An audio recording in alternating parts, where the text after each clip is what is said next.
Welcome everyone to the City of Beaumont Committee of the Whole meeting, June 16th, 2026.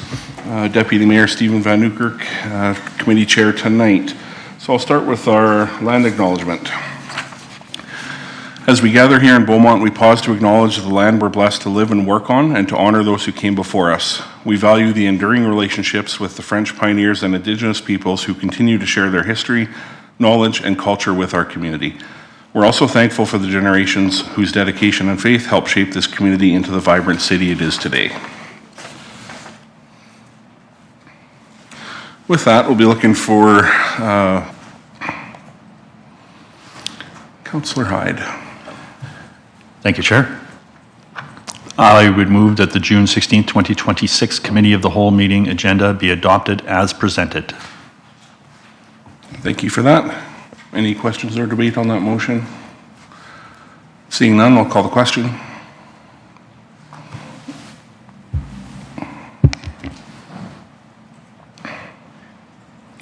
And that passes 6-0.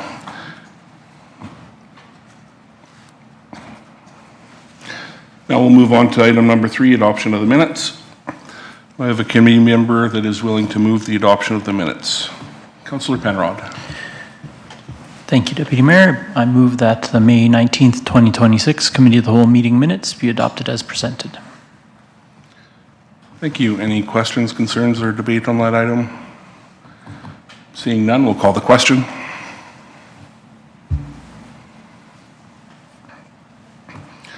And that passes 6-0. Thank you for that. And with that, we'll move right along to open forum, item number 4. Clerk, do we have anyone registered for open forum tonight? Thank you, Deputy Mayor. See a seat at the presentation table. That'd be great.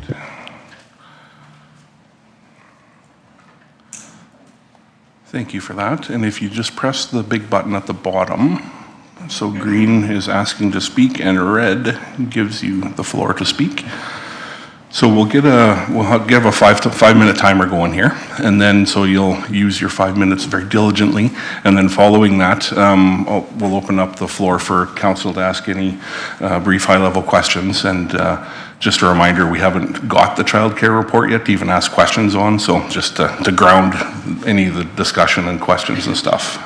So the floor is yours, and thank you for coming tonight. Thank you. Hello, Mayor and councillors. Ooh, it's really loud. I want to first start off by acknowledging that I understand that you're very early in this review process of the ELCC and SAS, and that later you will hear a presentation. This is the topic I wish to speak on today. My name is Amanda Austin, and I'm a citizen of Beaumont, a parent in the centre since 2018, with children currently in both the ELCC and SAS. As well as I'm a fellow professional. I've been through it all with this centre, from first steps to many other big life milestones. I also went through the last childcare review, where I was a very active advocate. Through that process, I gained a lot of experience during collaborations with other parents, the review company Grant Thornton, as well as meetings with the mayor and councillors at the time. Tonight, I am speaking as a representative for many of the parents in the room, as well as many who could not make it tonight. The Beaumont Child Care Centre is more than just a daycare to Beaumont and the families whose children attend there. It's a cornerstone for community connection and engagement, an opportunity for families in Beaumont to deeply connect and belong to our city. The ELCC and SAS have become a family to us, and we are fully committed to collaborating during this process in a way that values the centre for the 45 years it's been a cornerstone in our community. We would like to extend an invitation to work collaboratively with all of you as you navigate this review. We look forward to meeting with you either collectively or individually to share why not only the ELCC and SAS are important to the hundreds of parents, children, and employees, but also why it's critical to our city. While we recognize the challenge faced with balancing the city finances, I believe there's value in discussing the wider impact of a municipally owned childcare program. While their primary purpose is to provide care, they also support affordability across the city by increasing choice for families, providing a publicly operated, not-for-profit alternative within the childcare sector, which for over the years has helped to regulate fees within our city. Further to this, the ELCC and SAS add value as a high standard of care, both in our community and beyond, to practicum programs, supporting the goal of creating a safe, inclusive, and vibrant community. In the interest of time, I'll limit my remarks to those two considerations, which just represent some of the many reasons why this center remains an important service within our community. In closing, I want to say that we care about this community and this program. We want to be a part of the conversation, and we welcome the opportunity to sit down together. Thank you for your time. Thank you for the presentation, and I would say that the presentation is well received on this side, and council looks forward to all of the conversation that's going to happen and all the collaboration that's going to happen as we work through this. Open it up to any questions, clarifications from council at all. Councillor Penrod. Thanks, Deputy Mayor. Thanks for your presentation, Amanda. Since you've had such a long-standing relationship with the two centers, just wondering if you could speak to how services. Yeah, for sure. I think that there is definitely some changes that occurred, right? More daycares, which was definitely something in the last review that we went through. Now, more daycares doesn't necessarily mean quality, which is part of the reason why I spoke to the quality of the center, right? As myself, I have my level 3 childcare and have gone since back to do education and teach grade 1 now. And the Beaumont daycare was up there with the Grant McEwen daycare, and I believe it still is. And that was something that I was really proud to be a part of, to know people that taught there, that I went to school with, and that still teach there, right? That I think that speaks to the quality of care. And I also think it's really cool when we hear of like people whose kids now go to the daycare. Like, how wild is that? Who probably, sorry to some of the teachers, maybe have taught all of them, right? Because the staff have been there for so long. And I think that speaks to it, because when we have a center that has a high turnover rate, that is not a good indication of quality of care, right? We want people who want to be at their job and want to stay in that role, right? And as an educator, the quality that I've seen is second to none. There's nowhere else I would rather have my kids. So while I say very hesitantly that there are more daycares now than there was, that doesn't necessarily mean quality. So I think that that's a big part of the conversation. And then I'm just thinking in terms of differences past. And then I guess the only other one I could speak to is in terms of cost with the affordability grant. I think that that does layer in some complexities that weren't there prior, right? I don't know all of the ins and outs, but I will learn all of those. But that is something that is wildly different than like my twins. When they went there, we were paying like over $2,000, right? Whereas now that cost of childcare is far different, but lots of those things are, let's say, out of our control, right? In terms of that cost, but that was not something at the time that was available for my twins when they went there, that is now available for my little guy who's at the ELCC. Yeah. Thank you. Yeah, and if I might ask just one more.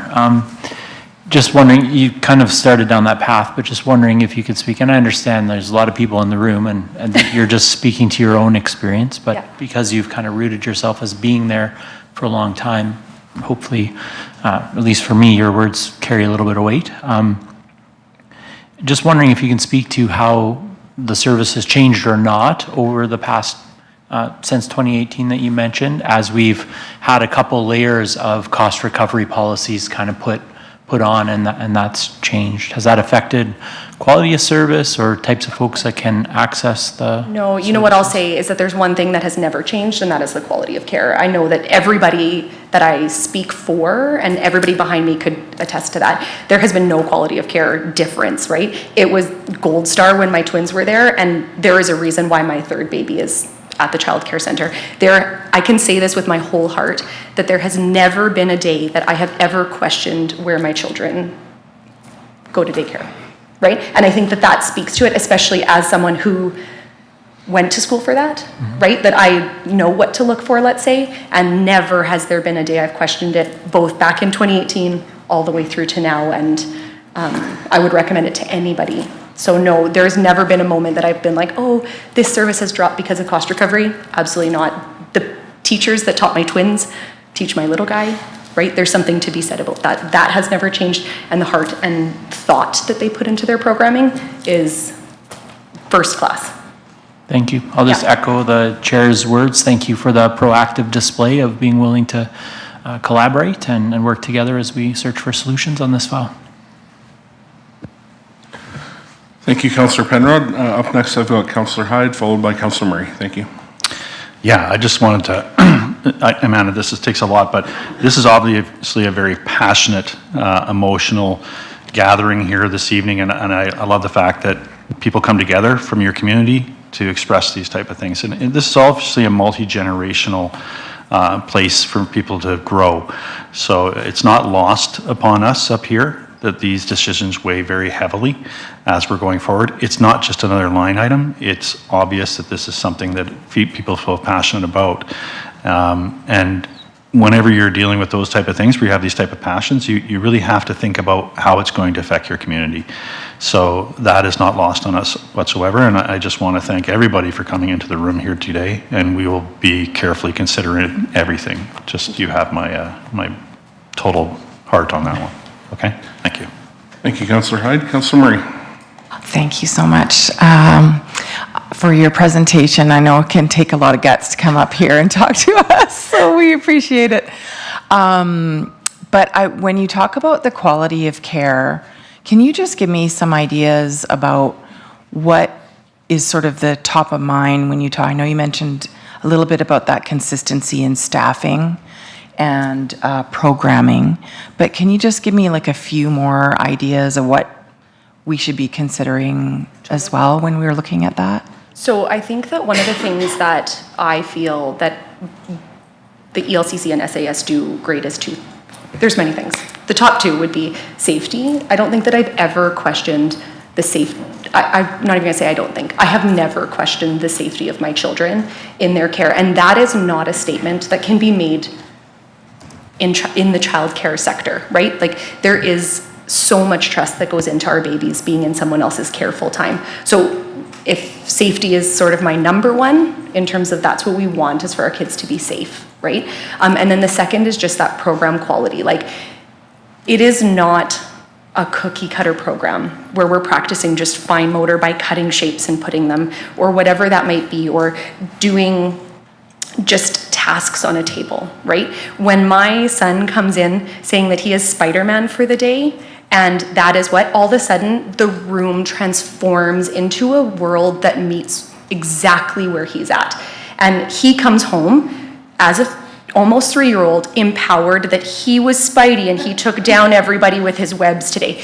Now, while that's like a silly thing, for him, that's the world, right? I don't need him right now to practice his ABCs. I want him to be a leader in his room. I want him to be building language. I want him to be feeling like he is the coolest kid ever. And I think that one of the things that both programs do, and that is the same but very different for my twins in the SAS, is that they feel like leaders in their room. And I think that that carries more weight than even I realized in going into this parenting journey. And so safety would be one, and then the quality of program is unreal, how they are able to put their own sort of agenda to the side and just go with what the kids need, what they want, and then foster it from the ground up, right? Building in activities where they don't even know they're learning because they're Spider-Man, and that's what they want to do today, right? Mm-hmm. But they're still learning, and I think that it's just a beautiful thing.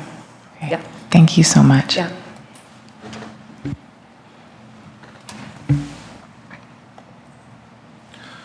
Thank you.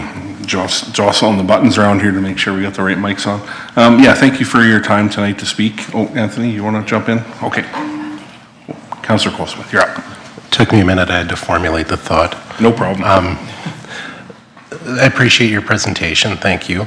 And you spoke to the differences and what sets this program apart. Can you, this may be unfair, but can you speak, what do you believe is the enabler that allows that difference between this program and other programs? What is the thing or things that enables that difference? There's so many. I think that part of it comes from staff retention. I think that that's a huge thing, right? Like so many centers cannot say that they have staff for over 20 years. I think that that's a beautiful thing, and people who want to be there, who want to learn. And I just think what they pour into their staff, right? Like if you're willing to pour into your staff and do training and build from each other and take on practicum students to learn new ideas and be a learner, like a lifelong learner. I think that there is so much value in that. And I think that for centers, for example, who might not have that staff retention, I think it's just really hard to pour into your staff to build this incredible of a program, right? If people are rotating so often. So I don't know if that speaks to it, but I think that that's a huge thing. That was great. Thank you. Yeah.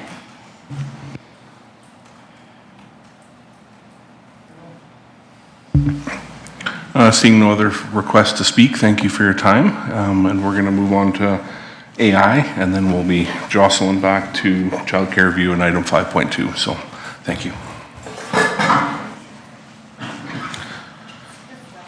With that, we'll move on to item 5.1, the Artificial Intelligence Use Council Policy, and look for administration to see who's going to speak to that. Sounds good.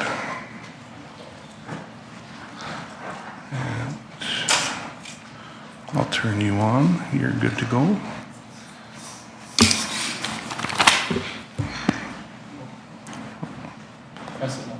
There. No, you're good now. Yeah, Good now? Yeah, red means good. All right. Usually green means go, but red means good on these mics, so, yeah. All right, passed over to you. Okay, thank you and good evening, committee. I'm Jamie McGregor, Manager of Information Technology, and I'm here to speak to the Committee of the Whole report, which is in response to Council's motion from March 24th, which directed administration to bring forward an Artificial Intelligence Use Council policy by the end of Q2. Tonight, I'll briefly cover three things: the interim guidance we put in place for staff, the council policy itself, and the broader governance work that supports it. What we're asking of committee tonight is general input and feedback on the proposed policy before it comes forward at the next regular council meeting on June the 23rd. AI tools are now built into everyday software and online services, analysis, and help deliver services, but they also introduce risks around privacy, information security, accuracy, accountability, and those risks have to be managed in a way that's consistent with our obligations under the Protection of Privacy Act and with the public's trust in the city. Many municipalities are wrestling with this question right now. The approach in front of you positions Beaumont to use these tools responsibly rather than reacting after the fact. Following council's motion, administration issued interim guidance to all staff and contractors, and in plain terms, it permits reasonable use of AI tools with clear guardrails. Personal, confidential, or sensitive information doesn't go into them. Staff need to be aware that many platforms store data outside of Canada, and model training and data sharing settings are to be disabled.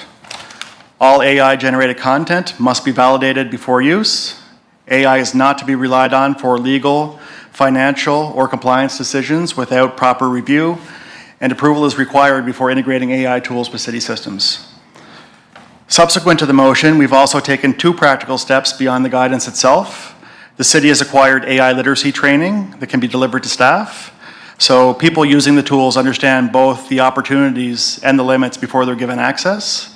And we've also started using a technology called Cloud App Discovery, which gives us visibility into web-based AI tools that could be in use across the organization without our knowledge. So we're not just setting rules, we have a way to train people on them and to see what's actually happening in our network. The interim guidance remains in effect until the policy and supporting directives are in place. The proposed policy as attachment 1 is intentionally governance-based. It sets council's high-level expectations for transparent, secure, ethical, human-centered, and compliant use of AI. The detailed operational rules for staff, contractors, and service providers sit with administration and will be delivered through an administrative directive and supporting procedures. The policy will guide those operational decisions, and the resulting rules will be incorporated into the city's privacy management program. So AI governance is integrated with our broader privacy framework rather than sitting off to the side. And I'll briefly touch on the key elements. The policy statement commits the city to using AI responsibly while protecting municipal information and maintaining public confidence. The scope covers council, city employees, volunteers, and contracted service providers. And the guiding principles are responsible use, privacy, security, human oversight, accountability, transparency, fairness, equity, compliance, and risk management. The most important of those being human oversight. The city remains accountable for every decision and outcome supported by AI. The policy has been through legal review, which confirms it aligns with governance best practices and returned no recommended revisions. On the financial side, developing and adopting this policy is being handled with internal resources and approved budget. Costs for an enterprise-level AI solution will come forward separately through the 2027 budget process with risk assessments and implementation options as Council has directed. On risk, the biggest risk is actually the absence of governance. Unmanaged use of AI tools have potential for unauthorized collection or use or disclosure of personal information, as well as reliance on inaccurate content. Also, data being stored outside of Canada without our knowledge. The policy, the interim guidance, and supporting directives work together to mitigate that. And to close, the proposed policy responds directly to the Council's March 24th motion. It's been through legal review. It sets a governance foundation that the administrative directive and privacy management program and the enterprise AI evaluation will build on. We're seeking committee's input and feedback tonight, and we'll incorporate that into the policy before it comes forward to a regular council meeting for approval. And I welcome any discussion and happy to take any questions if you have them. Thank you for that, and I'll look to committee members for questions. And I see that I've got Councillor Colesmith, followed by Councillor Penrod. There we go. Thank you, Chair. And thank you for this. So I read through it, and I think overall it's good. It's not harmful in any way, but it does, in my opinion, I think there are a few things that maybe are missing from it. It lacks a definition of what AI use is specifically allowed or prohibited. And I would normally expect to see like risk tiers and use categories, use case categories, I think would be a valid addition.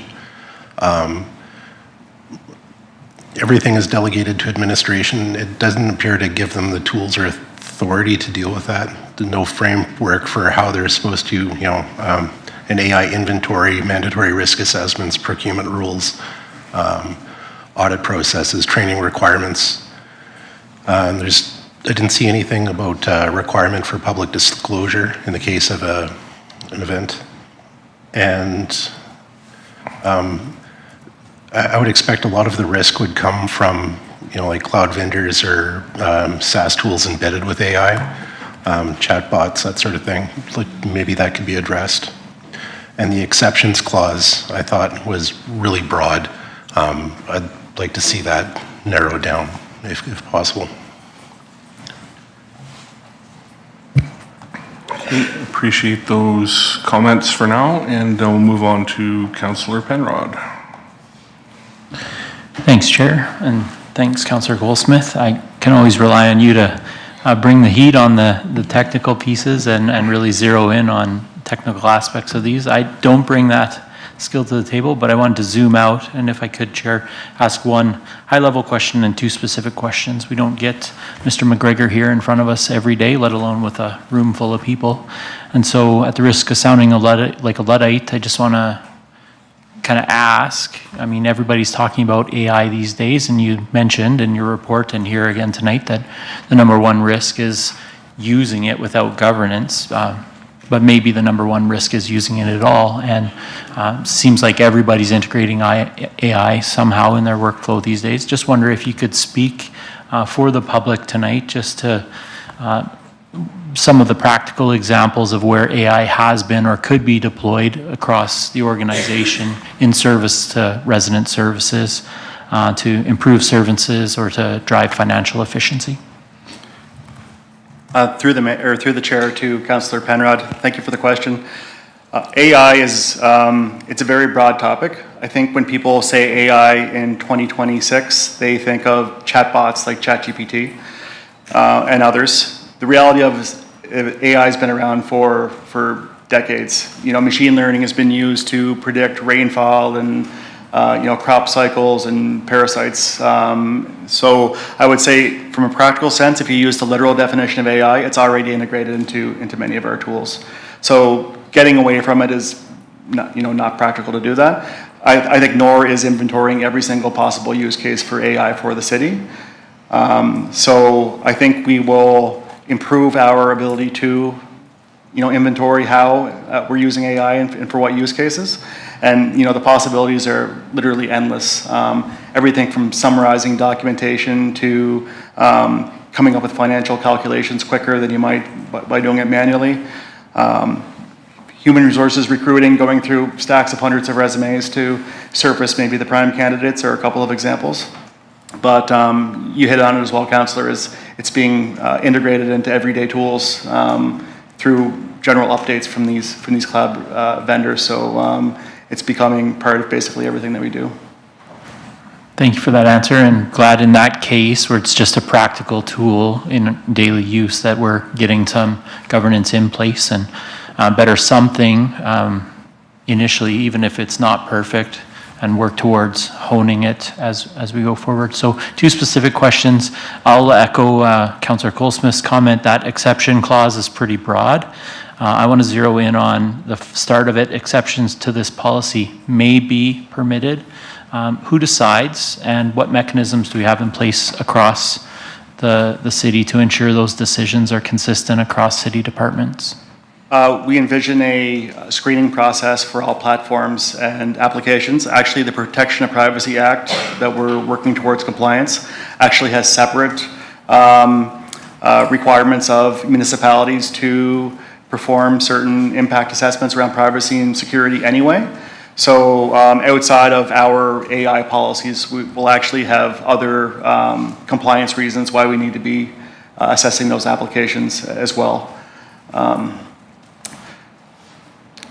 I'm sorry if I lost my train of thought. No, that's okay. So I'll try to feed it back to you. So in that example, ADIA and POPA both kind of ask organizations to designate officers in charge of that aspect of governance. And so just wondering if this policy, especially around exceptions and when and if exception might be tolerated, if this policy would sort of envision someone being designated to make those decisions across, or is it something that's designated to every manager? I would think that an administrative directive would define a procedure for assessing platforms and applications and defining a process for which exceptions could be tracked and logged, most likely through the Director of Information Technology being the approver of exceptions to those directives. Yeah, so then you know what my nervousness is going to be, because once it gets to the administrative directive level, then we don't have a lot of visibility as council, right? So all I'm doing tonight is flagging together with a colleague that that exception clause seems pretty broad. You can kind of drive a bus through it, and it'd be good to have a little bit more visibility on what controls may be in place to, knowing that this field is changing daily, right? And so we have to have some flexibility to drive some of those benefits that our organization can get from these tools. But just to have a sense of the policy is only so as good as its enforceability. And if we've got exceptions for everything, then what's the point of the policy? Last piece, I noticed that date of review is Q2 2027. That's 1 year. I think our normal practice is 3. How did we come up with that timeline? Just based on the agility of the technology.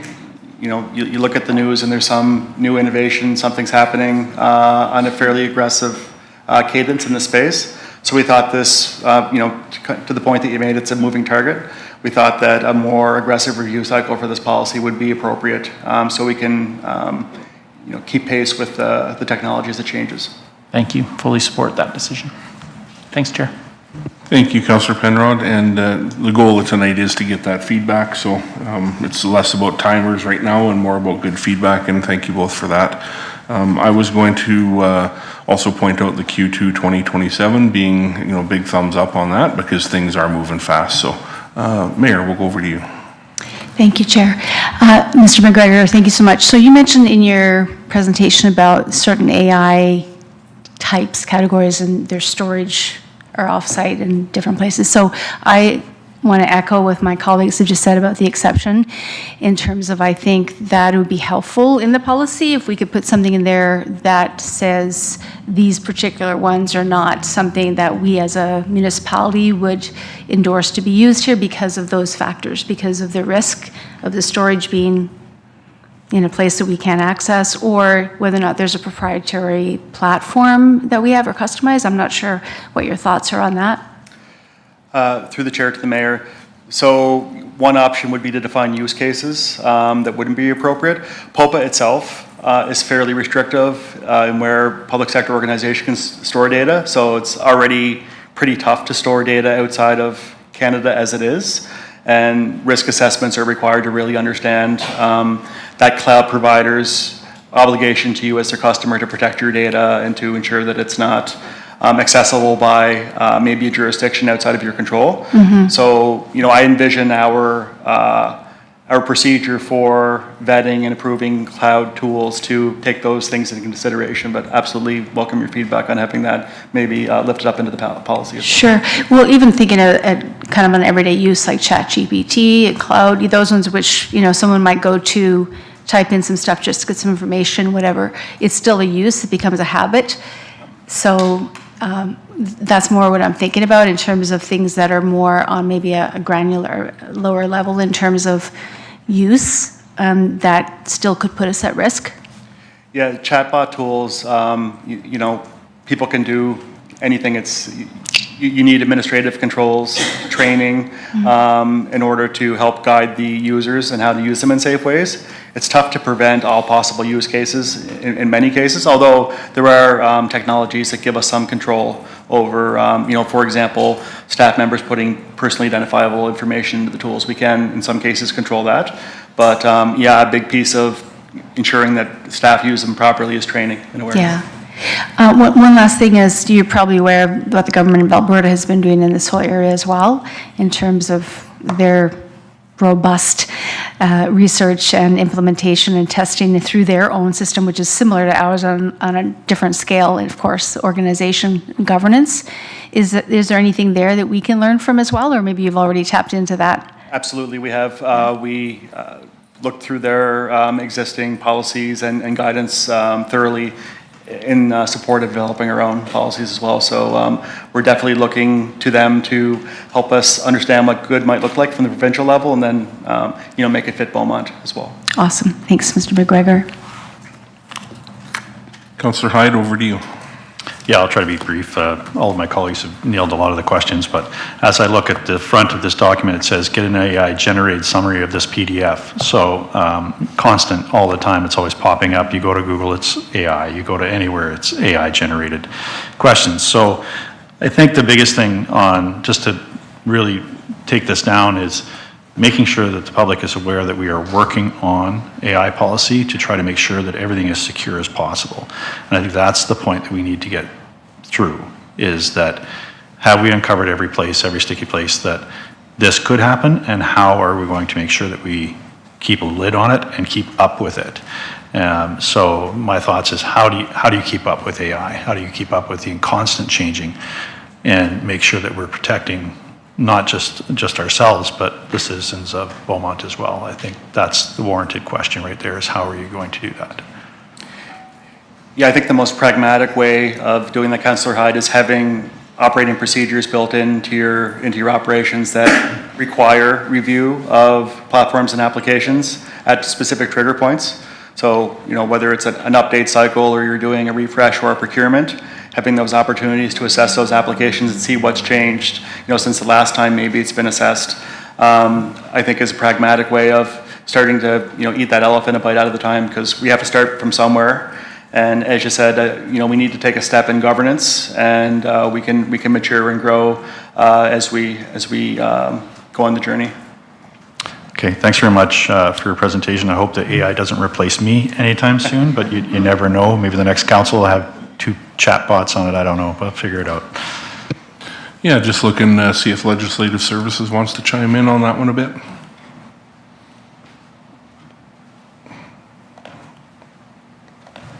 Thank you, Deputy Mayor. I do just have a couple of comments. I'm hearing council speak, and so a lot of the comments that are being made, that is actually covered under the privacy management program that we've been working on. There was a presentation that was made to council a couple of weeks ago that came through that LLS has been working really hard on and implementing. We went live on June 11th with that. There is legislation in place that we could mention into the council policy that we do follow.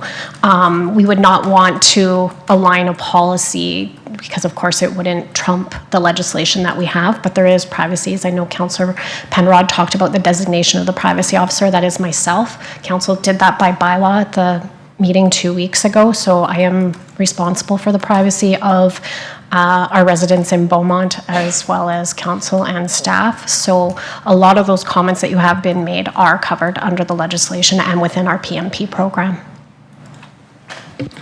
That's great, thank you. That's reassuring. So with that, seeing no further requests to speak, we'll move on to, we'll close off item 5.1 and we'll move on to item 5.2. Thank you for your time and diligence, and good luck in the AI atmosphere.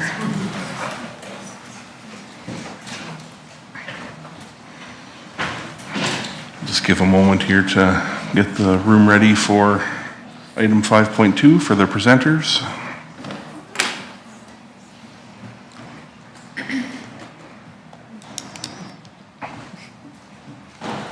Yeah, no pressure, take your time. Thank you. And as you guys are getting ready, we'll have administration, we'll have Paul Suter will kick things off tonight, and then we'll pass it over to the presenters. So,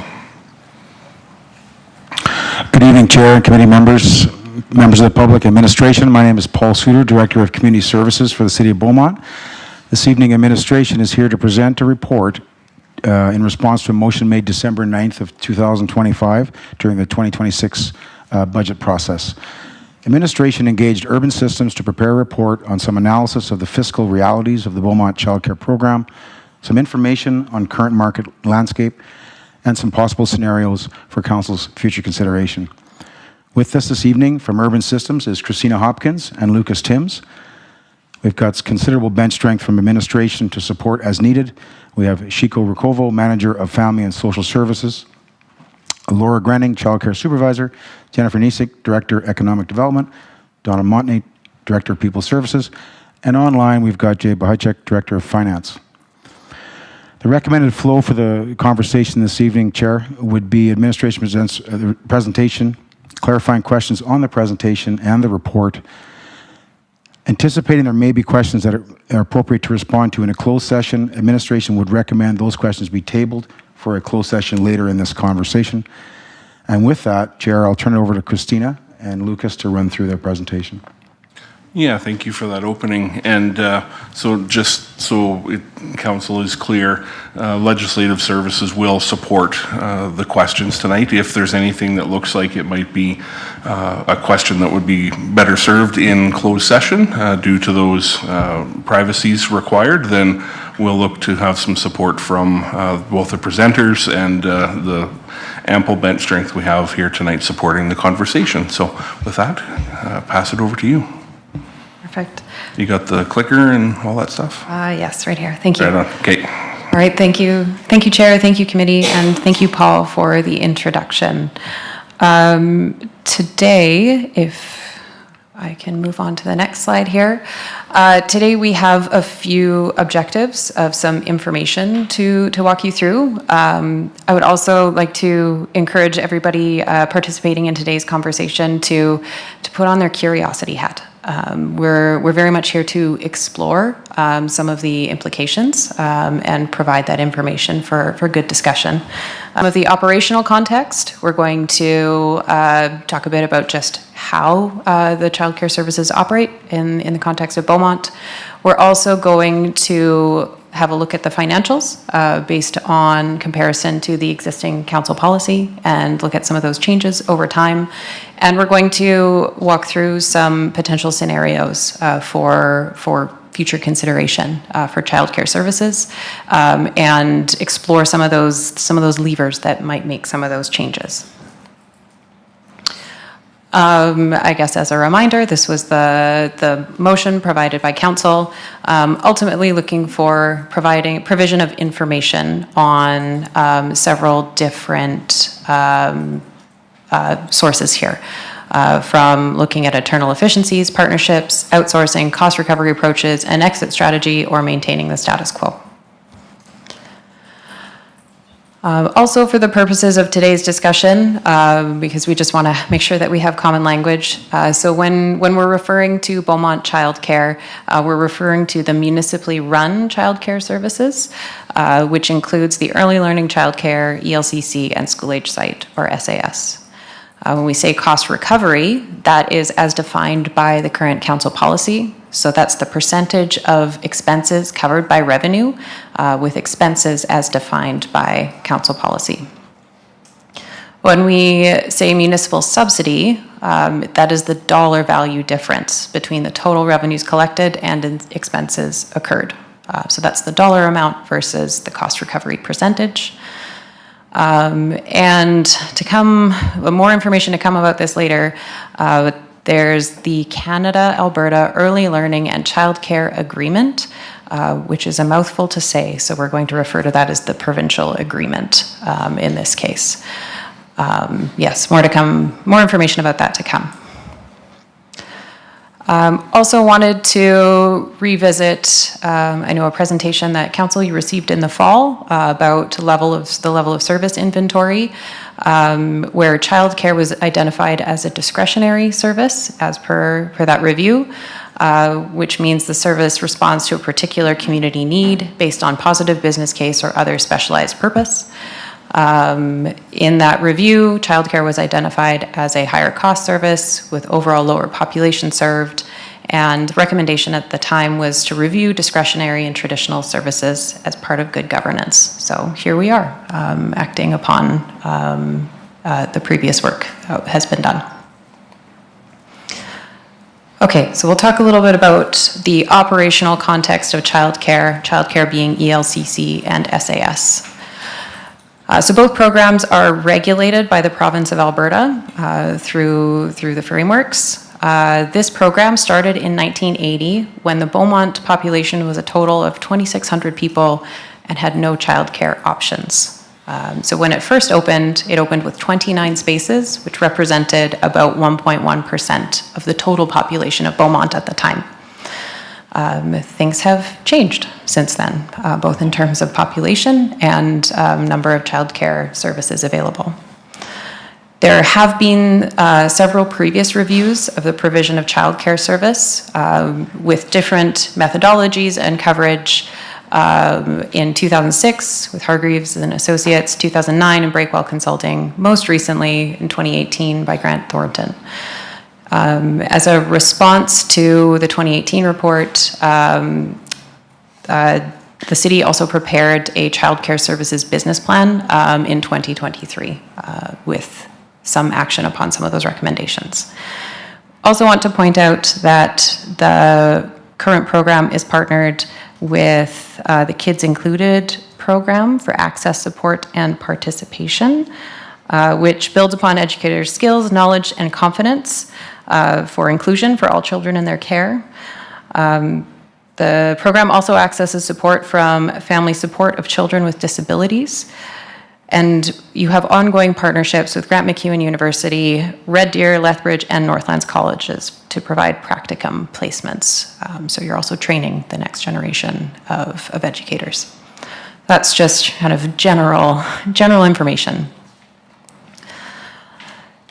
Wanted to highlight some very broad context changes since 2018. Certain economic indicators like the Consumer Price Index have increased at a greater rate than median family income. Additionally, there's been an increased cost of municipal service delivery across the board with overall decreased funding outside of municipal taxes, and that provincial agreement has also come into place since 2018, which does change some of the landscape. The overall theme here for municipalities is that costs have increased while revenues have not increased quite as much. So there's some tension that exists since 2018. There was a whole pandemic in that time as well to reflect upon.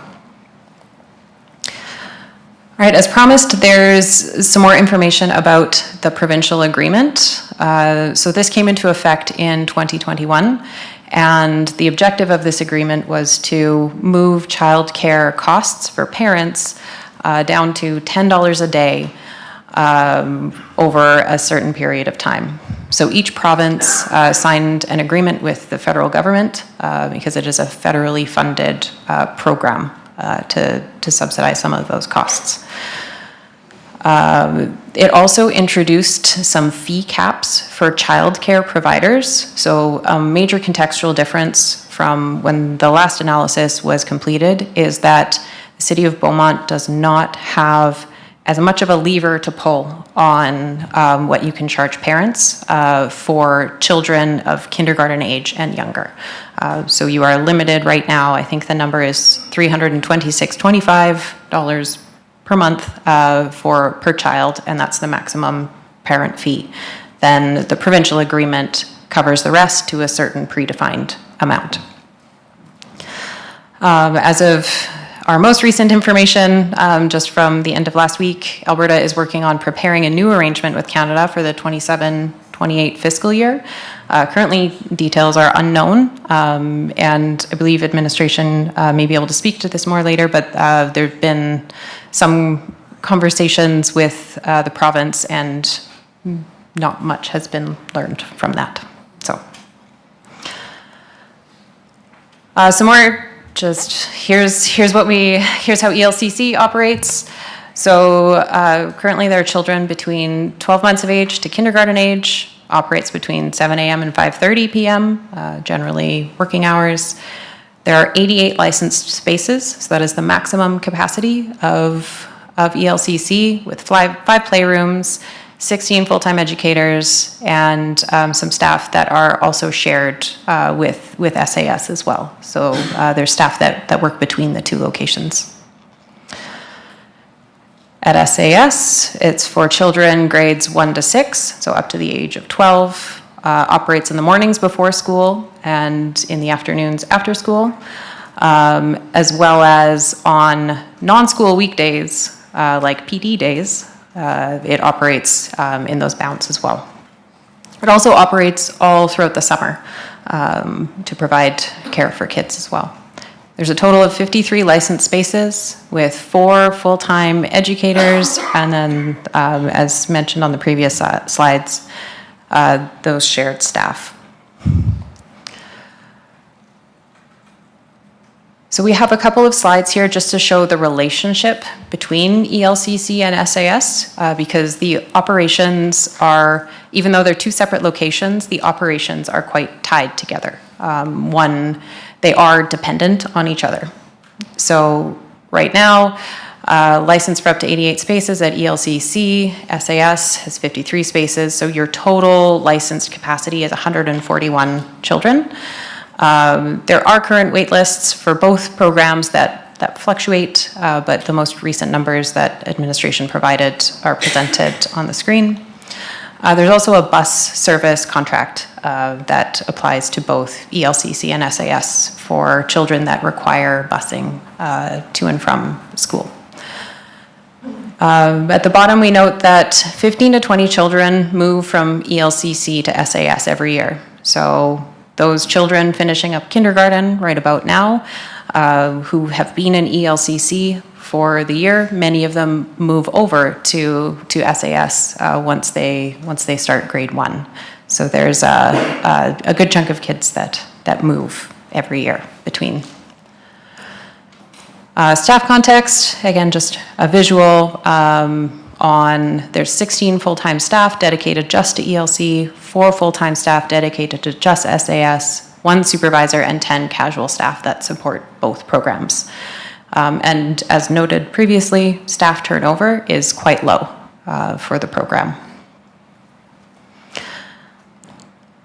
Here's where we start to introduce some numbers. So we also wanted to give the general revenue context, because the overall calculations that we get into are linked in the following slides between ELCC and SAS, but the revenue context is different between the two.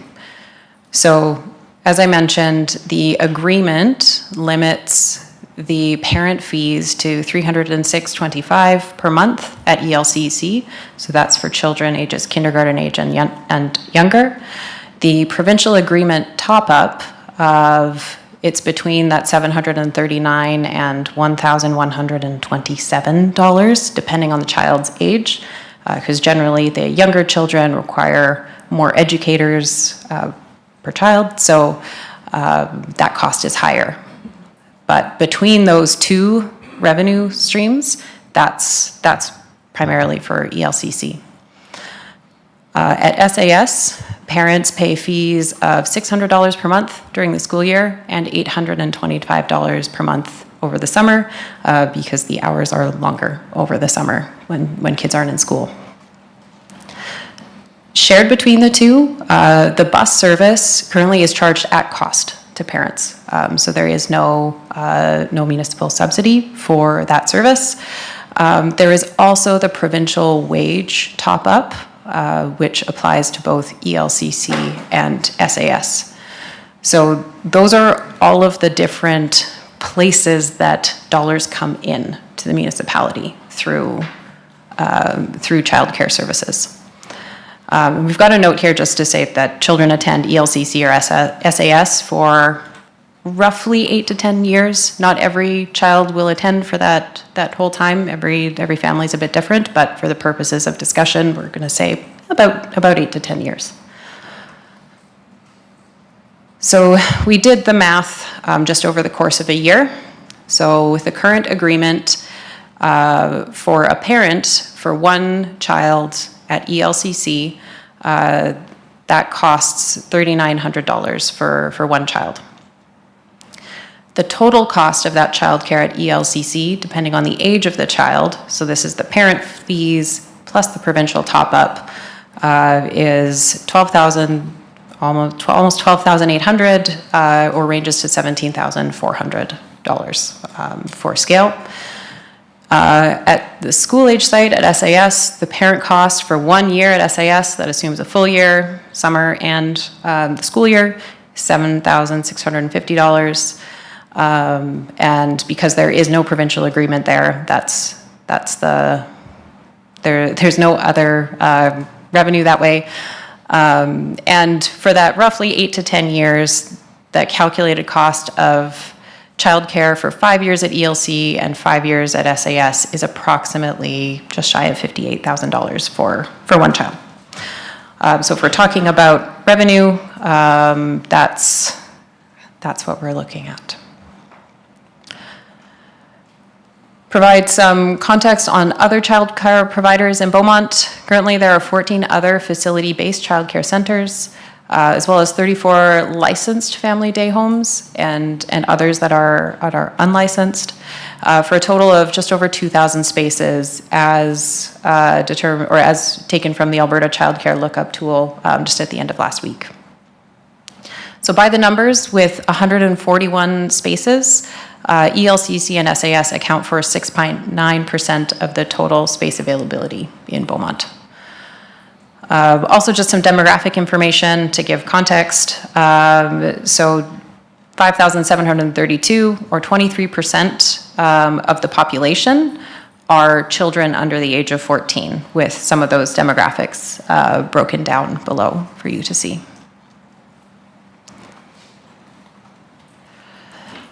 Also wanted to share some operational highlights provided by administration. So there was a teacher strike this past fall for approximately 6 weeks, and which meant that for children in kindergarten, ELCC operated as full-day care during that time, and SAS operated as full-day care for all children who were enrolled in that program. Also, there was an expansion of ELCC through the Space Creation Grant, which added 10 spaces. And this was an action identified in the 2023 business plan that administration followed through on, because more spaces also generates more revenue. So there were some construction delays, which meant that the revenue generation from children enrolling was delayed, Planned opening of January 25 wasn't completed until April of 25, but all spots were filled by September of 2025.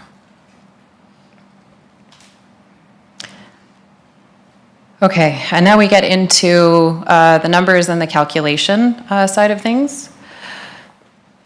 So when we are calculating the percent cost recovery, this is as identified by the current policy.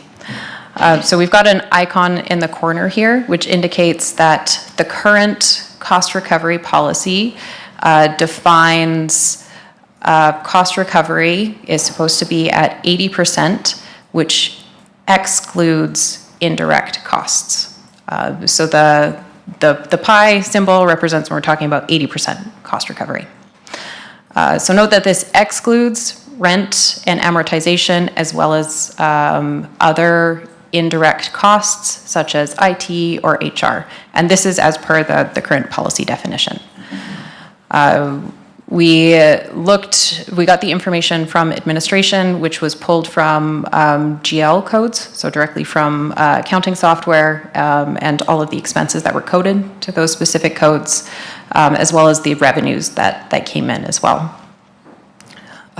This is the formula that we use to calculate the percent cost recovery and then the municipal subsidy.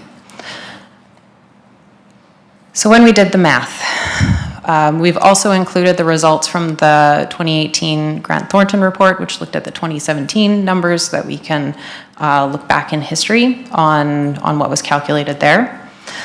In 2017, the percent cost recovery, according to policy, was calculated at 71%. And based on the information provided from 23 to 25, the percent cost recovery is sitting more at 90 to 91%.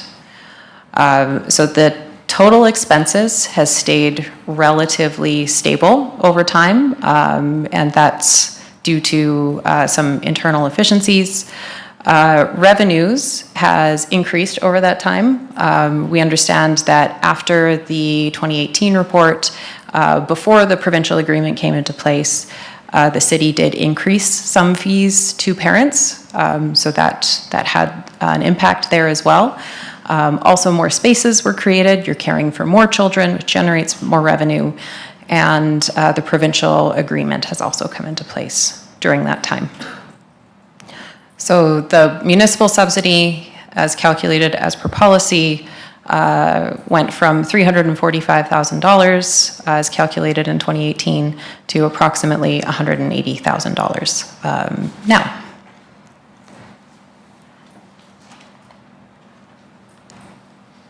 So I should mention, the calculated percentages of cost recovery are for both ELCC and SAS together. So that's taking all the expenses together and all of the respective revenues together and completing that calculation. We did also complete the calculation separately for SAS and ELCC. So the blue bars show that combined cost recovery, which were the numbers presented on the previous slide. The yellow bars represent SAS cost recovery, and the green are ELCC cost recovery. Again, excluding those indirect costs as according to the policy. That dashed line across is what policy says. So based on that definition and the information provided, both ELCC and SAS have exceeded the policy in the last 3 years.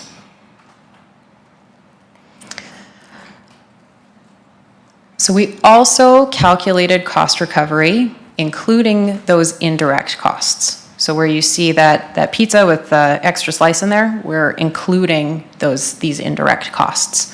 So that includes things like rent and amortization for the school-age site and ELCC.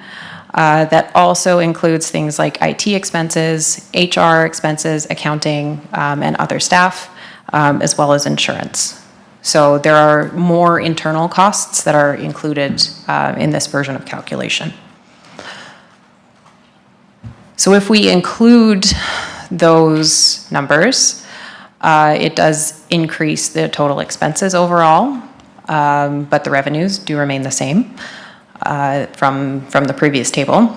And that results in a percentage cost recovery, if we're including all of those indirect costs, of between 81 and 83% between 23 and 25. And this is ELC and SAS combined, once again. We haven't provided the numbers for 2017 as this wasn't directly reported in this way in 2018. So this same graph as well, but this is including those indirect costs. Cost recovery, we've put in the cost recovery policy there just to give that barometer on what you're looking at. Once again, blue is combined, SAS is yellow, and ELCC is green. So between the period of 2023 and 2025, when we included all costs, including indirect costs, SAS has exceeded policy where ELCC has not. Is the distinction there. So beyond the numbers on what's been calculated kind of in the past, there are also some considerations for service delivery into the future as the city discusses childcare services. Eventually, some major renovations or capital replacement of the SAS building may need to be considered as the asset is aging. And the capacity at SAS is also at a maximum. So can't handle any more children according to regulation on allowable space per child. Once again, which has been a bit of a theme over the past several years, just uncertainty of the agreement with the province on what it will look like in the next year or the years following, as well as Beaumont being a mid-sized city with a rapidly growing population and demographic changes, and what that may do to childcare needs over the next little while. So that was our analysis of what is and what has been. These scenarios are intended for discussion purposes, and I'll mention some levers. Sometimes we'll suggest pulling one lever all the way, when in reality that's not necessarily how it could play out, but for the purposes of exploring the bounds of what's possible, we've pulled them all the way, and I'll illustrate what I mean by that when we get there. So the first scenario, status quo. You can choose to keep the cost recovery policy as is, and administration can continue exercising fiscal responsibility over direct costs, and look for grants for capital improvements as needed. Scenario 2, and at this point I do want to point out an error in our report that I noticed today, where we reported to so moving from 80% to 100% cost recovery, including indirect costs, equates to about $400,000. So that's the municipal subsidy if we're looking at all indirect costs. In the report, it states $340,000. I apologize, I did not update that with one of the last minute changes. So wanted to point out the error. It should read, as per this slide, at $400,000. So moving to achieve that $400,000, your overall levers are increase your revenue, decrease your expenses, or do a combination of some of those things. So some of those expense controls include a reduction in those direct costs. When we talk about potential revenue generation, your lever with the provincial agreement and parent fees is stuck. You can't move that one right now, according to the agreement. You can increase fees to apply to SAS. And in the report, we had stated that to get to that $340,000, that would require increasing monthly fees by another $600.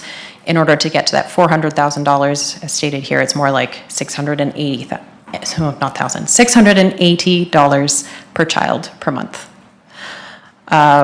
Again, some of that uncertainty, the agreement for 2027, 2028, we don't know if the province may introduce a mechanism for changing of parent fees.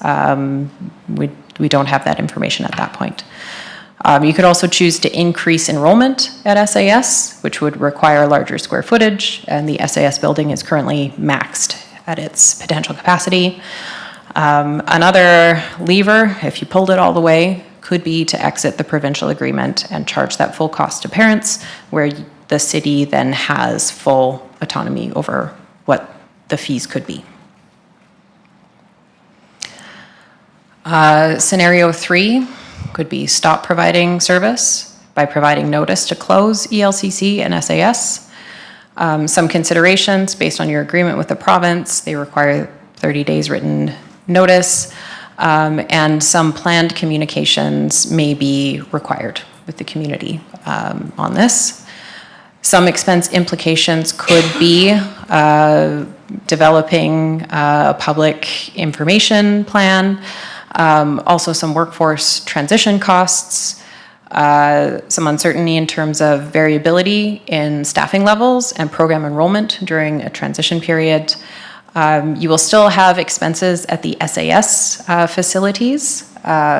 You'll still have the building that needs heat and power and water, estimated at about $40,000 per year, and you will still retain some of those expenses for HR and accounting. Those won't go away. Scenario 4 is considering transferring service to an external provider. So it's to initiate moving responsibility for service provision outside of the city, which would require securing a partner to deliver that service collaboratively with the potential to transfer that responsibility over time. Some things affecting expense and revenue implications, particularly during the transition period, would be level of control or decision-making that the city wishes to retain. You'd have to develop a plan to retain service continuity and standards during that transition. Current unknown is the feasibility of transferring the existing childcare license as regulated by the province to a new partner, that as well as the provincial agreement, if that could be transferred to a new provider. And also confirming the location of the facility, whether or not a partner may want to move one or both of those locations. Ultimately, this scenario, you need to find a dance partner is probably one of the first steps to consider. So at a high level, those are potential options for the city to consider.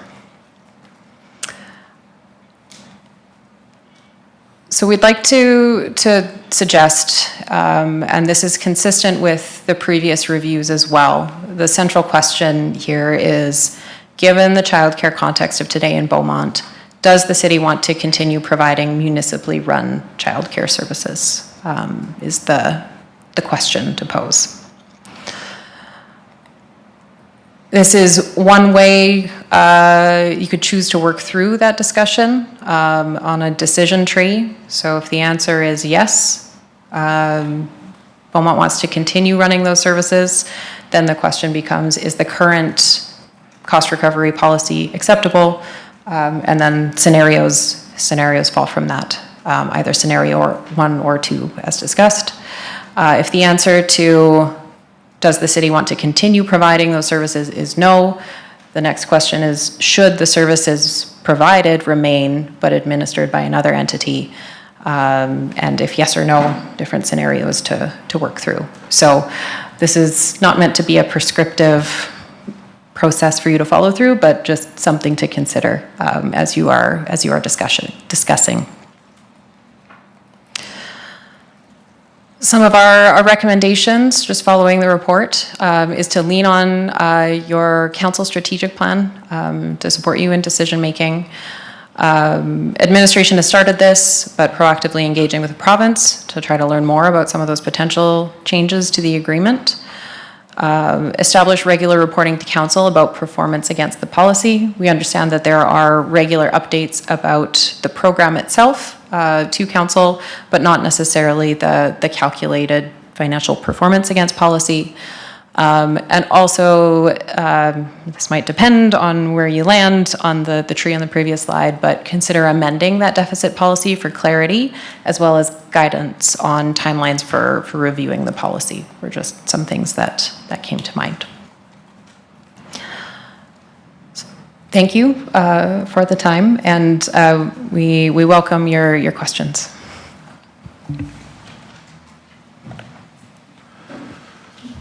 Thank you for the presentation, and that distilled quite a lengthy report down into a bunch of slides, and you presented it well, so thank you for that.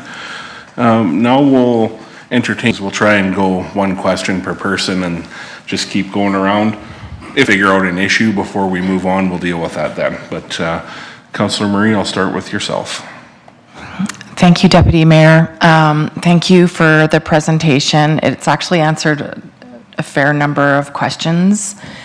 But I do wonder, in this report, you've talked about how we are maxed out in terms of space availability in those two buildings.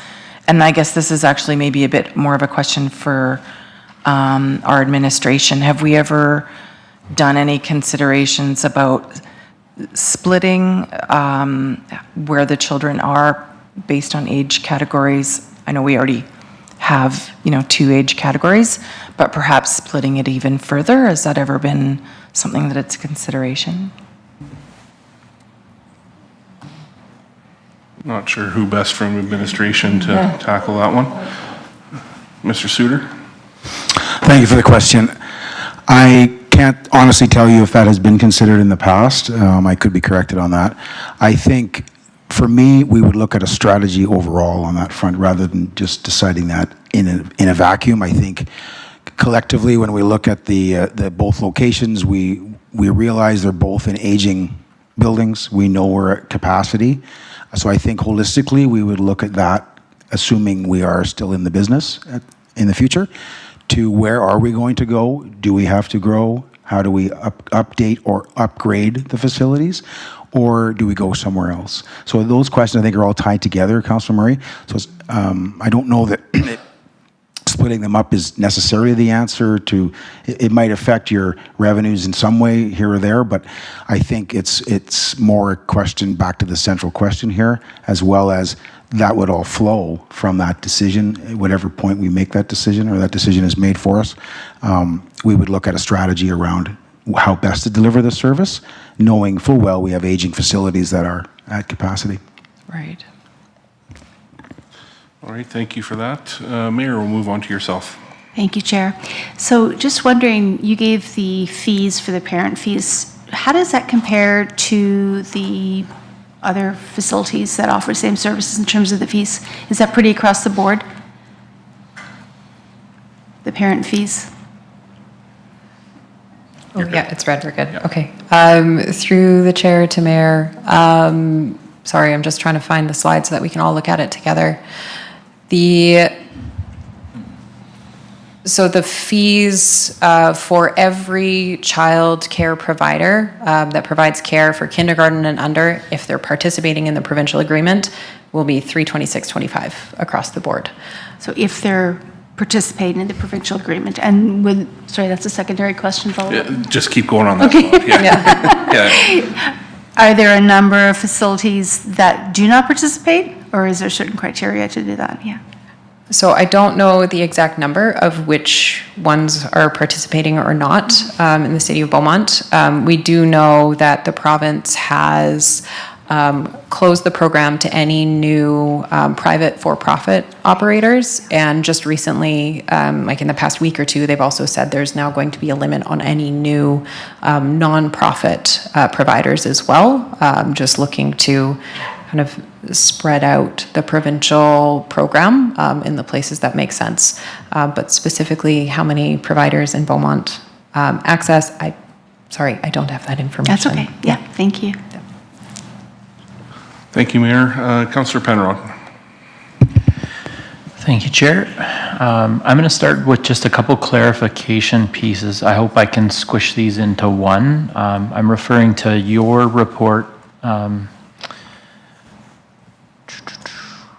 Ms. Hopkins, on the pages of your report, I think it's 5, 6, 7, and 8 respectively. So just some numbers that were inconsistent as far as I could see, that I'm sure you'll be able to speak to and clarify.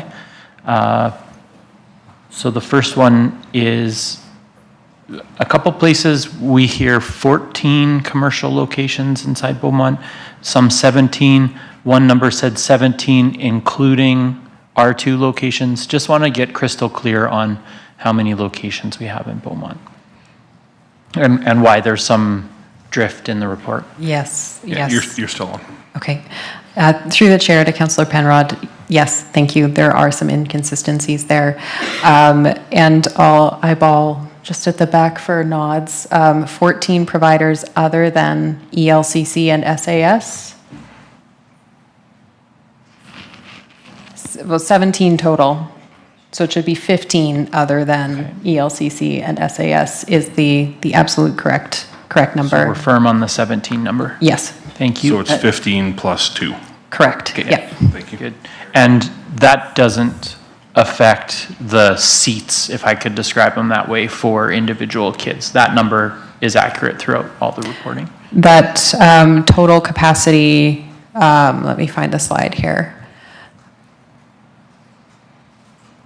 The other way, apologize. I think it's 2,052. Yeah, that sounds right. Yeah, that's from the Alberta Child Care Lookup Tool last accessed last week, because those numbers do change occasionally as well. Okay, and I think you'll be able to give the context to this, but in your historical review, you referenced the 2017 Grant Thornton review, and there's two different numbers that come out of their historic cost recovery that when it sort of rolls through to the subsidy amount, one is 609,634 and the other is 345,338.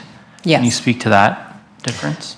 Yes, so up here on the slide, this is the 609,634. This is to include all of those indirect costs for the municipal subsidy, whereas the 345,338 was as per council policy, which excludes those indirect costs. Perfect. That's what I thought, given what you'd done in other places. I just wanted that to be crystal clear. Just want everybody to be to have faith in the numbers that we have, so we're all in agreement that. Yeah, good thought process. Councillor Colesmith. Thank you, Chair. We mentioned that the school-age site is due for replacement in the next X number of years. Is that on a capital plan anywhere? Like, do we have that, is that forecasted?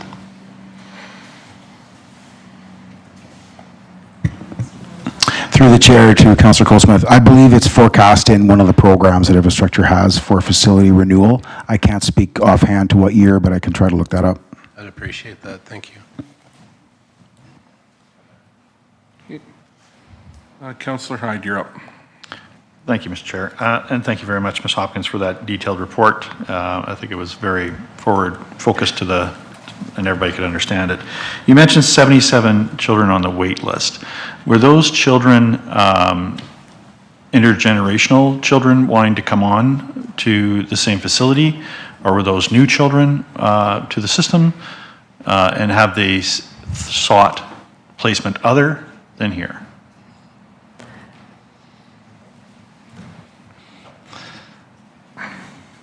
You're on. Yeah, I'm eyeballing staff at the back. So what I can offer, the wait list of 77 at the early learning childcare is probably, and I'm making an assumption here, it's mostly children coming in new. I'd have to check with administration the wait list of 12 at the school age site, because I know we've stated right below that the 15 to 20 children move from ELCC to SAS every year, whether or not that includes those children, or if that rough number, because probably right now in June is about the time when parents are sorting that out.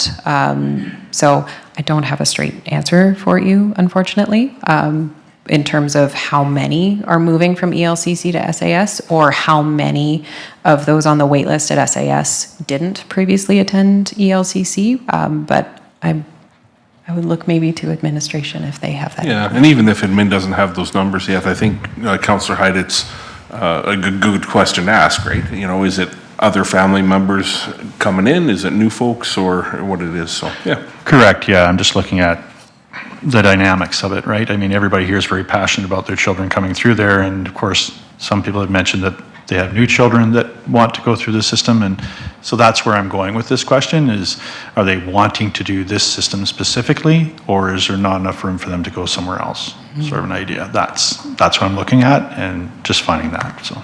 Yeah, maybe we'll get back to the answer on that after, but I think admin hears that one. I'm going to follow the order on the list here, which brings me back to Councillor Penrod.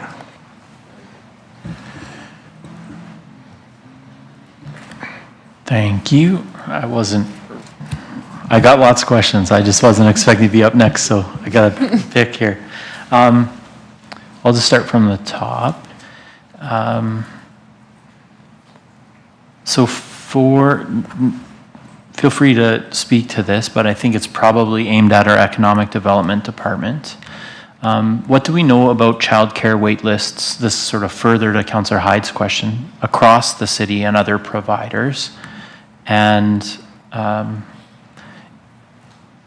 what kind of data do we have about proposed new childcare services expected to come on stream over the next year? And I'll leave it at that, just to get a broader picture of the market demand in Beaumont for childcare spaces. I think we'll pass that on to Active. Your mic's on. Thank you for the question. So we don't have the available spaces for every daycare. Council's been with us on some business visits where we've heard anecdotally that there is still quite a bit of capacity in some of our newer commercial builds. We do also have a large number coming online in the next 18 months. So there are some larger footprinted commercial daycares that are currently proposed and signing lease deals within the city. So capacity will continue to increase over the next year, but we don't hear a lot about wait lists. We hear that there is still capacity, at least in our commercial locations. I couldn't speak for the day homes. Okay, thank you. Thank you for that. Councillor Cole-Smith, and then followed by the mayor. Thank you. Throughout the report and in the scenarios, it was very much both the ELC and the SAS combined. And you mentioned there is some operational intertwinedness. Is there anything structural as far as how they're set up? You know, with geocodes, accounting, or is it strictly operational that kind of links those two together? Yeah, thank you for the question. Through the chair to Councillor Cole-Smith. So structurally, and again, I'm flipping through my slides here, the way that the expenses are coded, they are separate for SAS and separate for ELCC. And I believe there's some splitting of how salaries are tracked with those shared resources between those two. Sticking to the one question, I'll move on. There would be some latitude if you have Mayor. Thank you. I think my questions have been answered, but just to clarify for the record, so the 2,052 is just spaces that are capacity. It doesn't mean that all those spaces are available. Yes, that's correct. Okay, we don't know how many of those spaces are vacant. Correct. Yeah, Okay. it's so the 2,052 is the total number of licensed spaces. So if every childcare facility in the city was full, that would be the number of children. And that's of June 2026? Correct. Yes. Okay, thank you. Okay, next up we have Councillor Hyde, followed by, sorry, I'm running the seat map here, followed by Councillor Penrod. So this question is probably going to go back to Deb again. Sorry, I got to pick on you one more time. Seeing as the municipal model, there has to be an influx come in from the government level. How is this a viable business for private enterprise?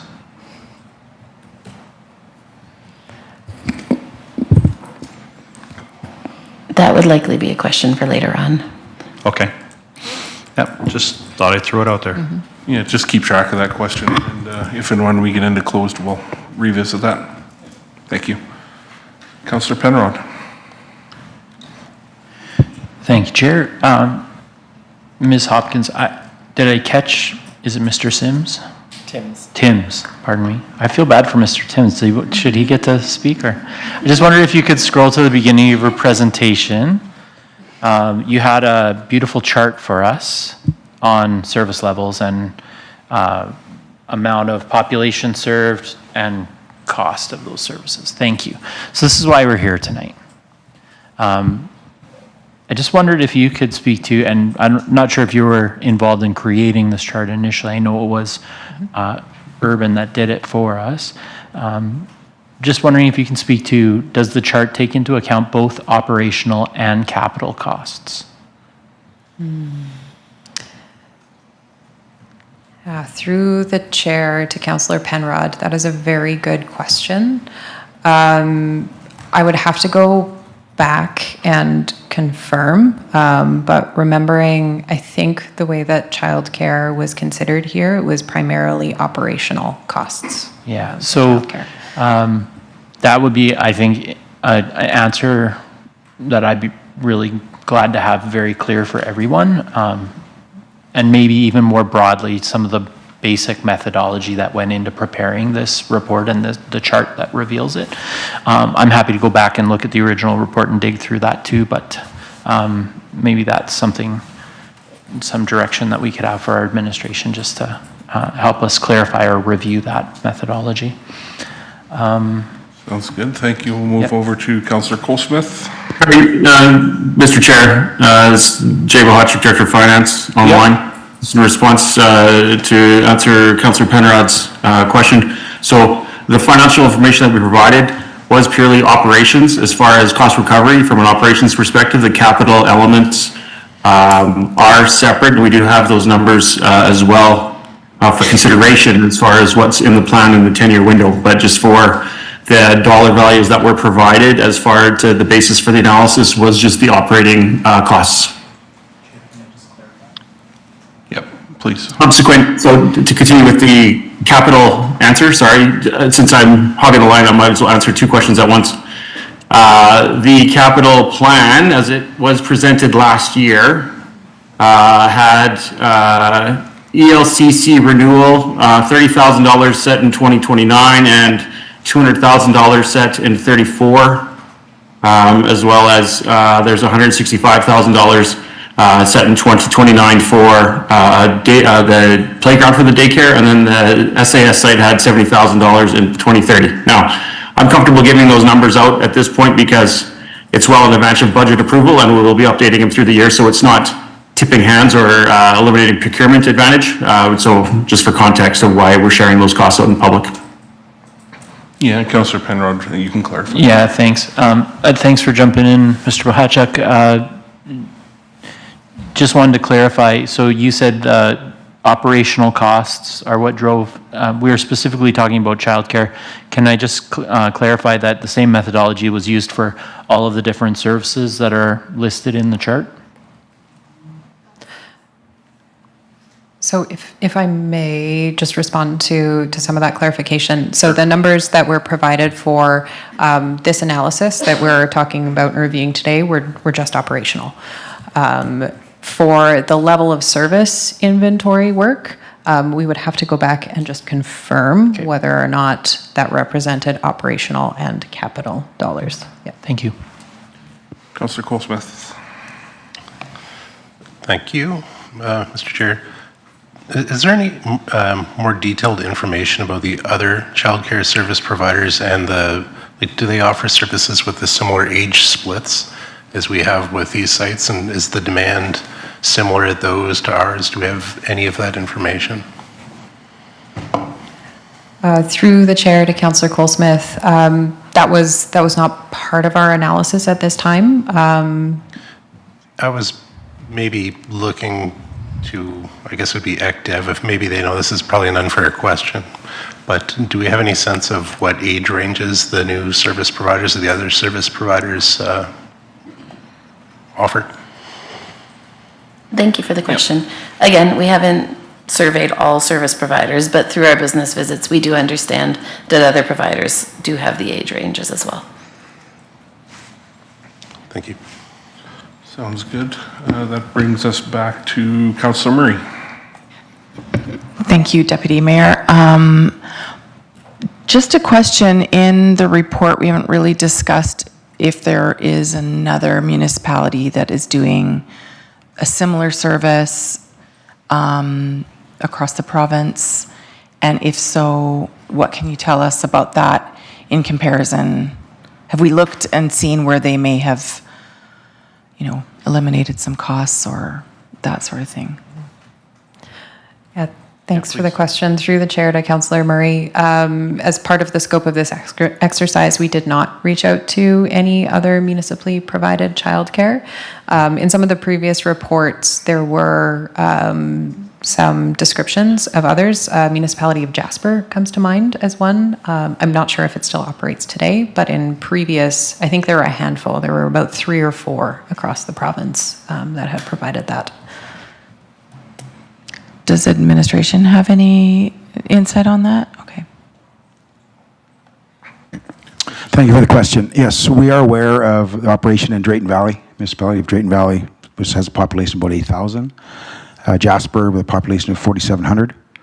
And the MD of opportunity number 17, which would be up Slave Lake area, has a population of about 3,500. All operating in different sort of models when I'm looking at the notes here, but as you can see, it's not that common in the landscape.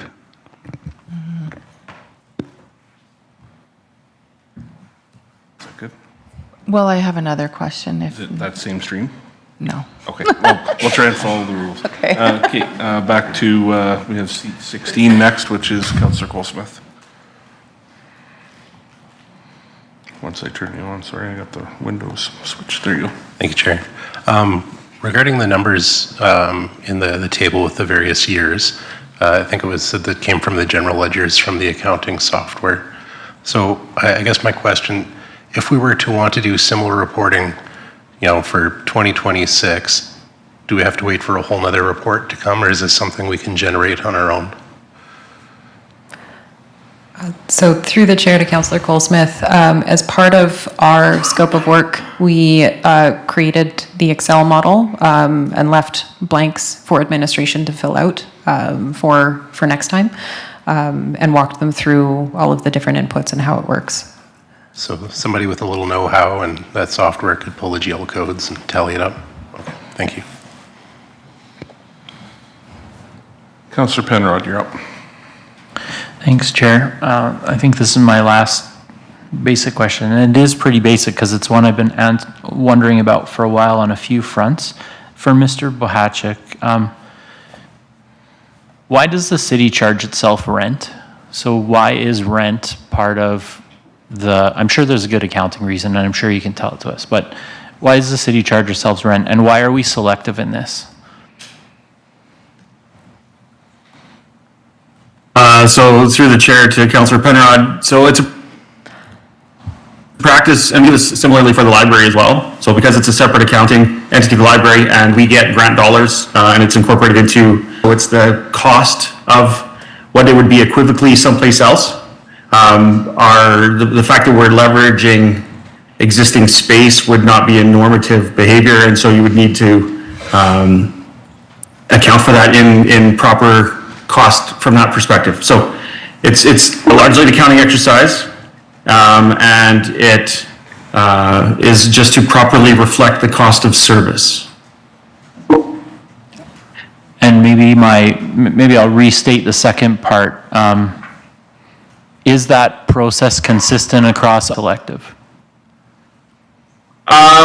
So we don't charge rent, say, for operations or, for example, we're not receiving dollars for those, right? So there is no external body that's providing us funds. So that would just be a endless loop of just charging ourselves for no reason whatsoever. But because there is a third party involved with grant dollars involved, so to properly cost out what the service delivery is appropriate.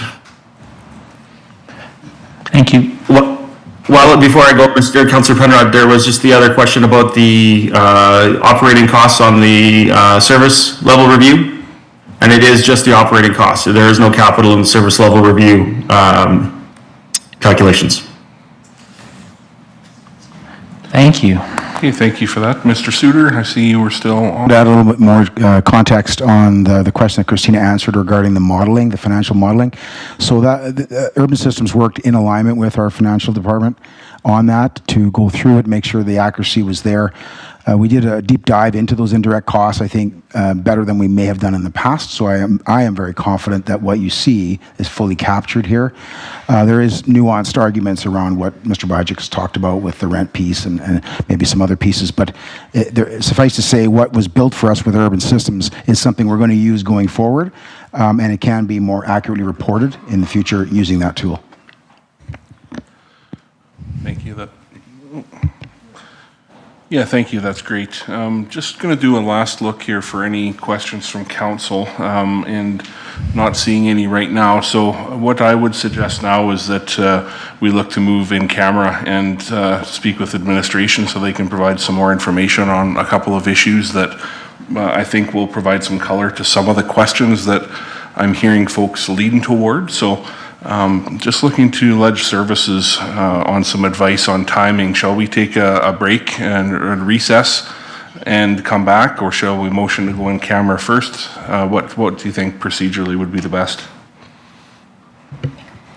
Thank you, Deputy Mayor. So we would recommend doing a motion to go into closed session, and then we may take a recess. Okay, thanks. I think we'll take that recommendation. So at this time, I would look for a committee member to motion council to move into closed session. Mayor, thank you. Just wait. Put up. Put up. That the Committee of the Whole move into closed session at 6:37 p.m. pursuant to the Access to Information Act, Sections 29 and 30. Thank you for that, Mayor. And just for those in the room to add some color to that. So what closed session is it's a time where administration and council work together without the public present to review sensitive items pursuant to those sections up there. So we would, as part of this, that would mean that everyone moves out, and it's an uncomfortable ask, but that's just what the process is. So I anticipate we would come back out of closed session, but I can't guess what that timing would be for everyone tonight. So that being said, call the question, please.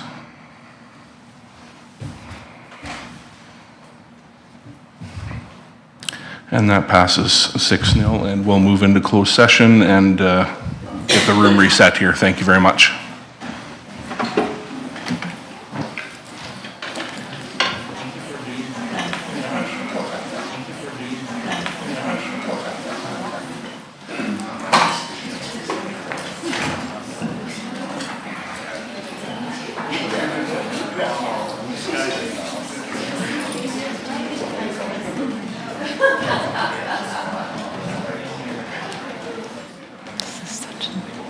Different experience.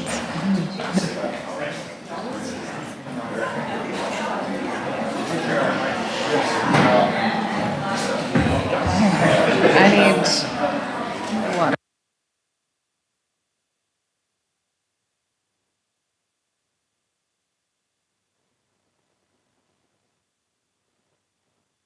Welcome back to Committee of the Whole for Tuesday, June 16th. We just came out of closed session, and we have a motion arising from closed session. If that motion could be put up, please.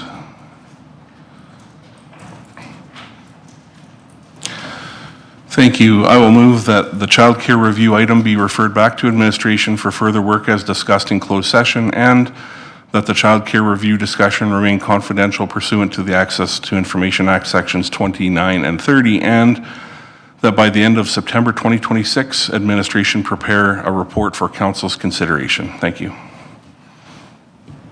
Any comment or debate on that motion at all?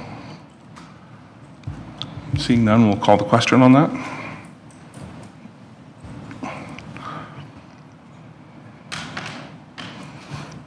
And that passes 5-1. Councillor Penrod opposed. Thank you. So with that being said, we'll move on to item number 6, councillor inquiries and responses. Just looking to administration, do we have any councillor inquiries and responses tonight? New inquiries? There are no new councillor inquiries this evening.